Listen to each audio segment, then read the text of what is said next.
Let's head over to the Zoom room where our Mayor's Council of Guam President, Dededo Mayor Melissa Savares is standing by. We try and bring her on every week or so, just keep us posted because there's always so much going on at the village level.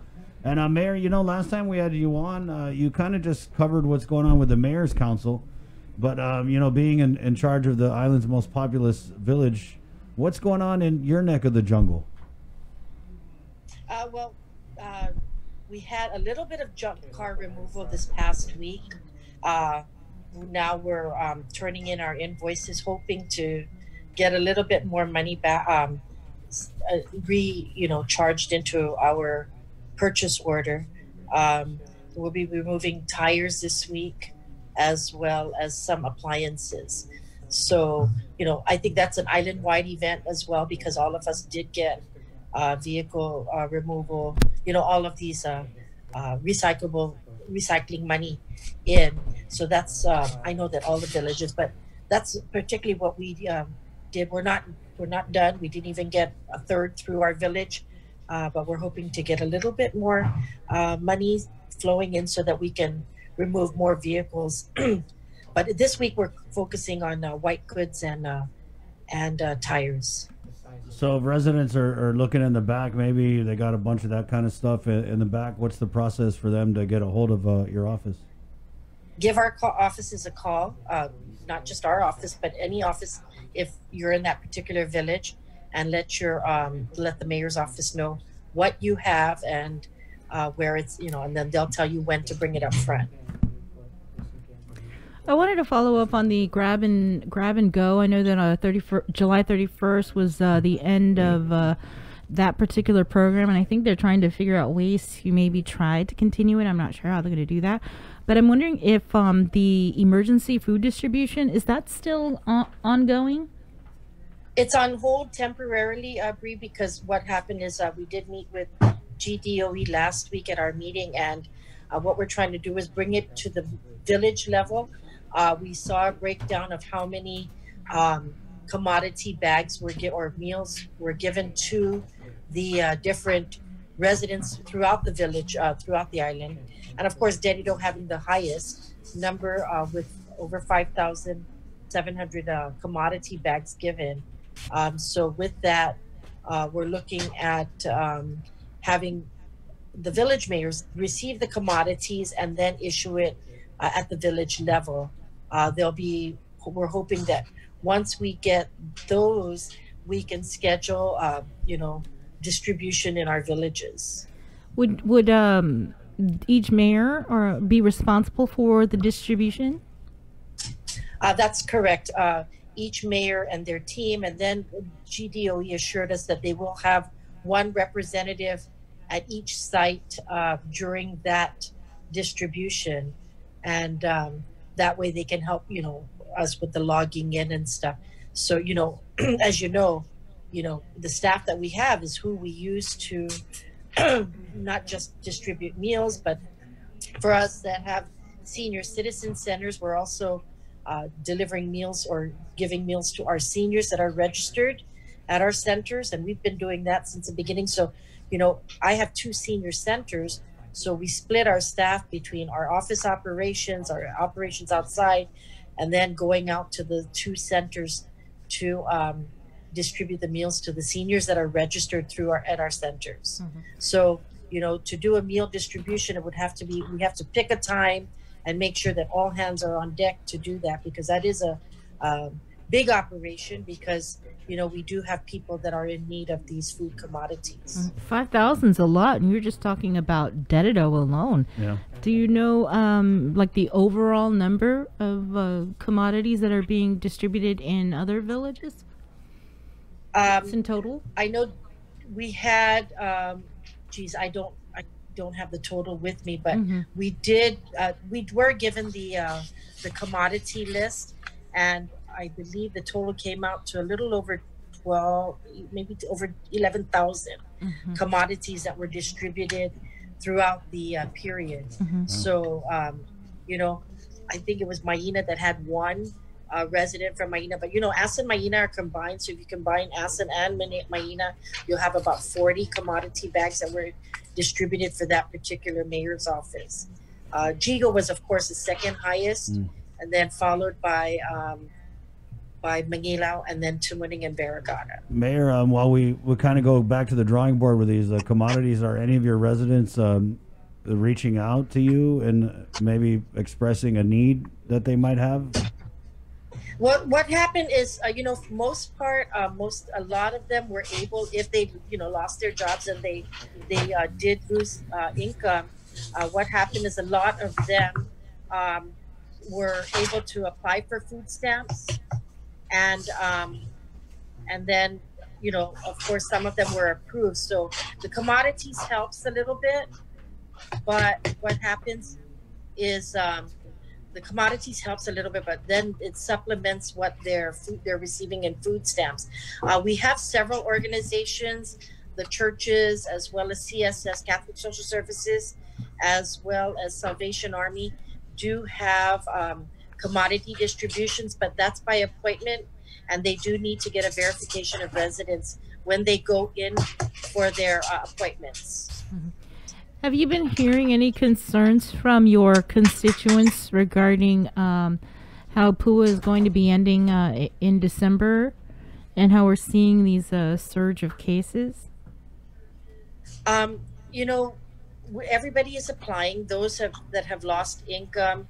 As a matter of fact, because they're working with Higher Guam through the Department of Labor, Sabrina, what happens is there's some placements in some areas for those that were displaced. The ones that applied just in July do have concerns that their claims have not been, they haven't gone through the interview process yet.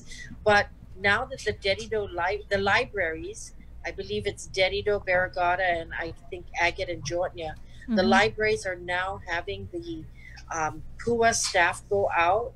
They're actually doing the interviews with those that maybe had some concerns with their applications. However, those that were accepted through online, they're still reporting weekly. Several of them have actually indicated and shared with us that, their status has changed, because now they're not back to their regular jobs, but they have other incomes. They were placed in other areas, not necessarily private, but some placed in government as LTA, limited term assignments. I know some went to, I believe, Department of Public Health. I know that I have 6 workers that were displaced from the pandemic, the pandemic unemployment. Mayor, are you still on the Guam Education Board? Yes, I am. What's the status of, is there any discussions because of the surge of cases about remote learning and switching over to just all remote? Not at this time. There's been orientation in the different schools.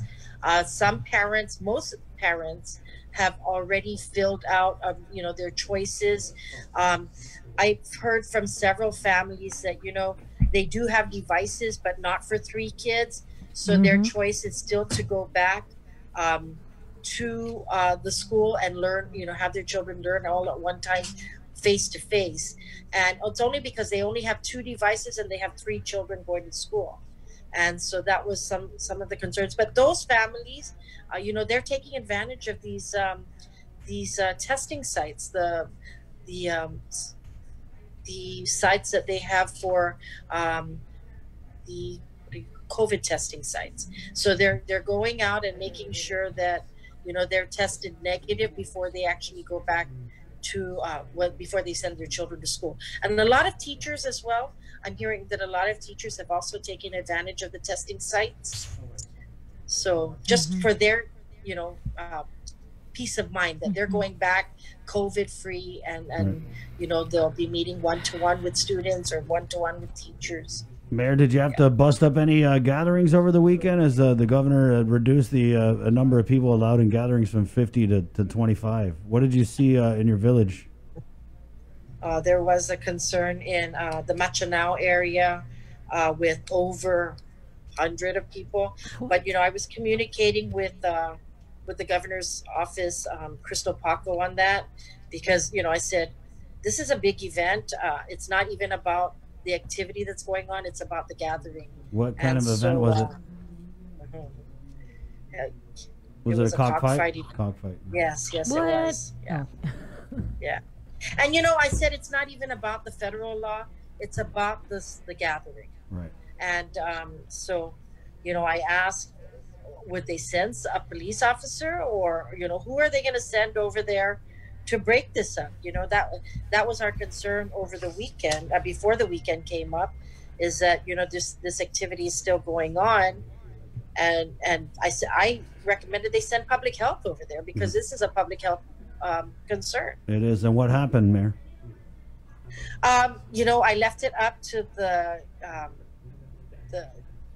team to decide who they were going to send. I said send the fire department and have them hose everybody out. But you know, I look at the responses of our Dededo precinct officers. We have a few of them that, you know, they're at work, but they're responding to emergency activities, concerns in the northern region, not just in Dededo, because the Dededo Precinct Command still takes care of Dededo, Chigo, part of Manila, and part of Barragata. Yeah, but Mayor, you know, I mean, if they're going to close the bars for 2 weeks, and if they're going to say that, oh, we can't gather more than 50, gatherings down to 25, there has to be some enforcement. So I don't know what happened after you made the call. I think illegal cockfighting isn't a priority, right? It's the lowest priority. Yeah, well, I get that. Happened? Right, and I understand the enforcing the cockfighting, the federal cockfighting ban is the lowest priority.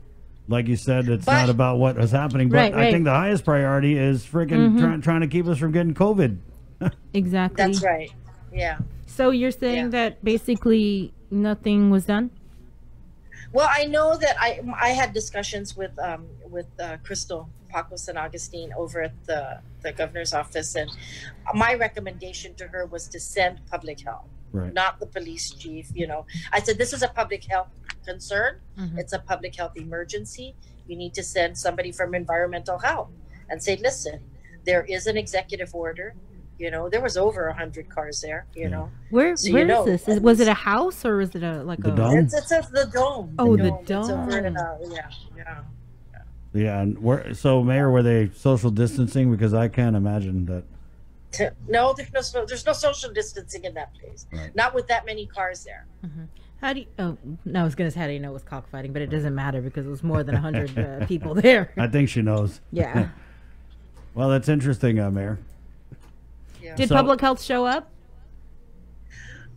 You know what, Bree? I'm not quite sure, but this was brought to our attention even before the weekend, and so, you know, you did your part. We get it. Yeah, Mayor did her part. She called who she had to call, and she didn't want to get involved because, you know. You know, it's like I said, it's not about the cockfighting. It's not about the federal law. It's about the public health emergency. Right. It's about life and death. And what's going to happen is these guys are just going to ruin it for everybody else. Yeah. Okay. Mayor, in closing, anything you want people to know, whether it's from the Mayor's Council or the village of Dededo? Well, you know, wear your mask. You know, wear your mask. Keep your social distancing. You know, this is very, very important. I mean, we see this is a spike. We talked about, you know, the downhill of clearing this, which we had for several months ago, and then all of a sudden here's the spike again that we're seeing, you know. So of course it's about us, everybody doing their part to be safe, except if it's cockfighting and there's a big gathering. Okay, Mayor. Thanks, Mayor. All right. We'll follow up with that. Okay, stay safe. Thank you. Okay. Thank you too. I mean, I get it, you know, I get that we're not enforcing the federal cockfighting ban, but God, there's got to be some kind of responsibility. I mean, I know with so many cockers, let's just be responsible, guys. It's crazy. 7:04. So I wonder what happened. Do you think Crystal went down there and was like, hey, guys, break it up, break it up. The governor said, everybody clear out, clear 6 feet, 6 feet. Yeah, well, hopefully she reported it to public health. Maybe we can get Janelle up because she's now over at Oh, public that's health. right, dude. She's gonna have a lot of work to do this morning. If that's even her job, I don't even know what is her. What is a special project coordinator? She's working with Arts and Augustine. Yeah. Okay, so because she didn't do any interviews at Adelup, which is kind of crazy for someone getting paid $75,000. Well, she did one. I think I was the last person. One and done. One and done. Remember, I got her in the beginning of the Yes, administration. I remember. That's why I Sorry. said one and done. I It's know, the only and one I it's- remember. Like after that, I was like, okay. I asked, not for I didn't. It's not like I didn't ask. What was it? It wasn't a raise. It was a pay correction. Okay, that's yeah, right. and